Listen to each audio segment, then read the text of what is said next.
What's going on, everybody? Welcome back to another episode of Home Built Workshop. Now today I'm going to make a taper jig for use on the bandsaw. This one is specifically to help me cut a bunch of wedges that I'm going to use when I'm using the chainsaw mill, but you can take this idea, modify it, make it work for you. I'm going to give you some of my thoughts at the end of the video of some changes that you could make to make it a little more useful for you. Stick around and check it out.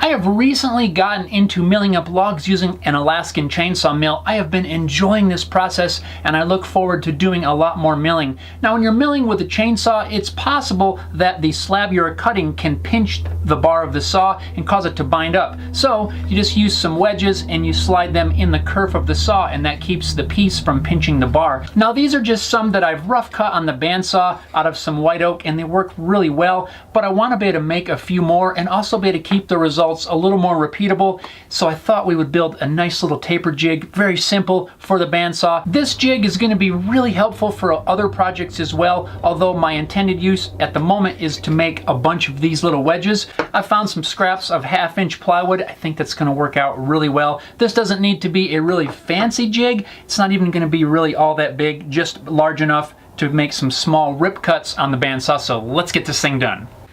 I started out by just taking a few measurements of the bandsaw table and then roughly mocking up how I want this thing to work, just so I know what I'm working with.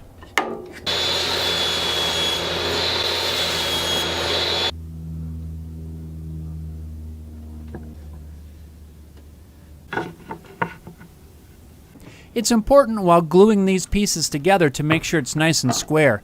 A machinist square works really well for that.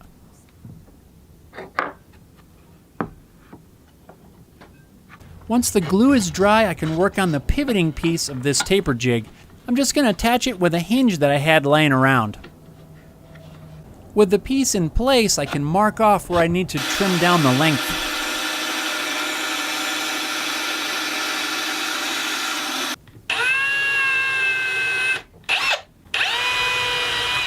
So the smallest screws that I have are just a little bit too long. If this was a 3/4 inch piece of plywood, it would work great. So I think I'm going to start these in the wood just to kind of form the threads, and then I'll pull these back out and we'll just shorten them up on the belt grinder.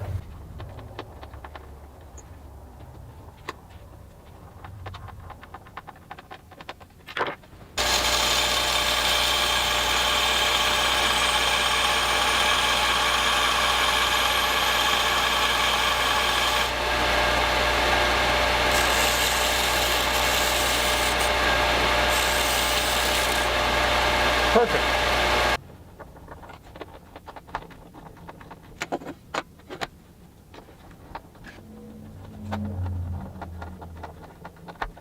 These screws don't sit completely flush. They're really too big for this hinge, but it's going to work for this application. So now before I attach this other end to the hinge, I want to glue a little strip of wood down here, and that's going to act kind of like a push block. This whole thing will slide along the fence of the bandsaw, and I need a little piece to kind of grab hold of that piece of wood to push it along.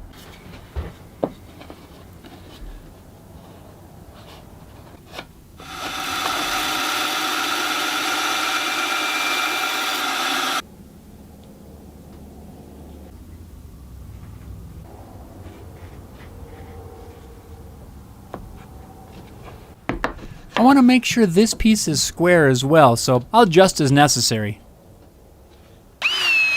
With that piece clamped in place, now I can drill the holes and finish mounting the hinge on the other end.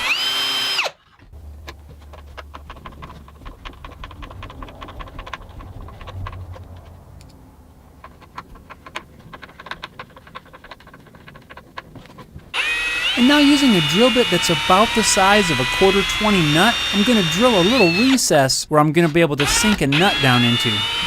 Then I'll switch bits and drill a 1/4 inch hole.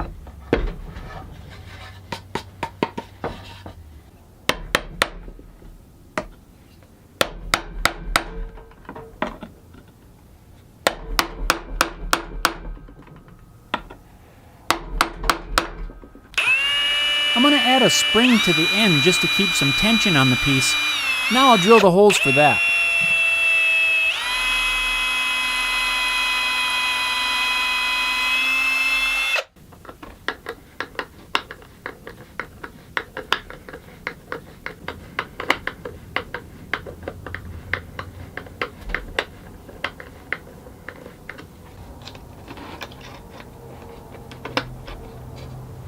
So here you can see when I install a 1/4-20 bolt, it pushes the pivoting portion of the jig out, which gives me my adjustment.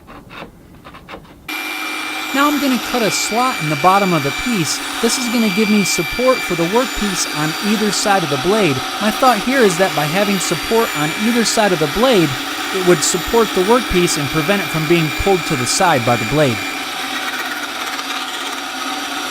And now we're ready for a test cut.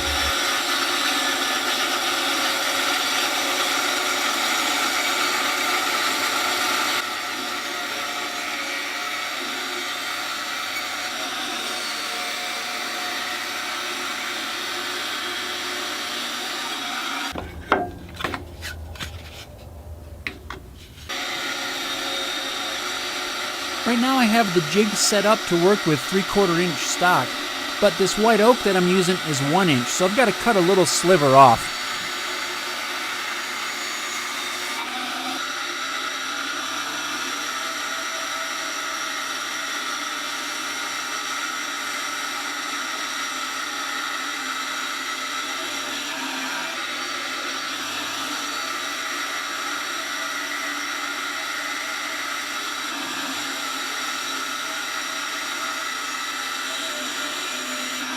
Well, there you have it, guys. My simple taper jig worked awesome. I'm really happy with the way it turned out. For being a really simple jig, it works great. Let's take a little closer look at it. I'll give you a couple ideas of some things that you might change if you're going to build a jig like this. So if I was going to build this again, one of the things I would change is when I put this nut on this side, the spring tension pushed it right back out, so I ended up putting a nut over here on this side. Now I should have put the recess over here, that way spring tension would keep the nut in there. I might repair that, but for now, just adding this kind of a jam nut here is working out okay. Another thing I should have done differently was maybe brought this out farther, and that would prevent this thing from probably breaking off. At some point that could break off, so I might glue a block on here just to give that a little bit more strength. Also, you wouldn't have to cut this kerf down the side. You could make the edge of the blade ride right along the side. That way you could move it in and out along your fence to give you a little bit more adjustability.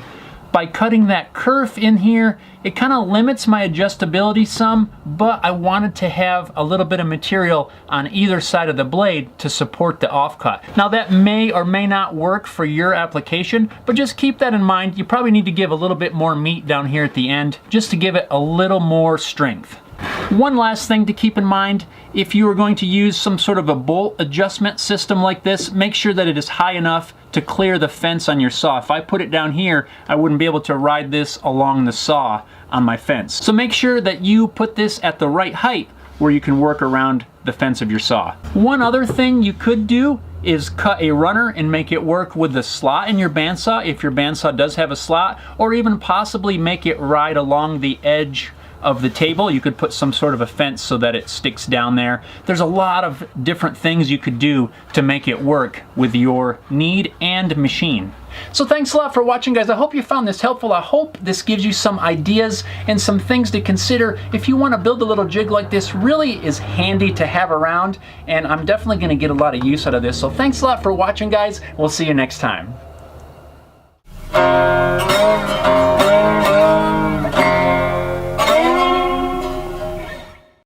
Do I have shorter screws? I don't know.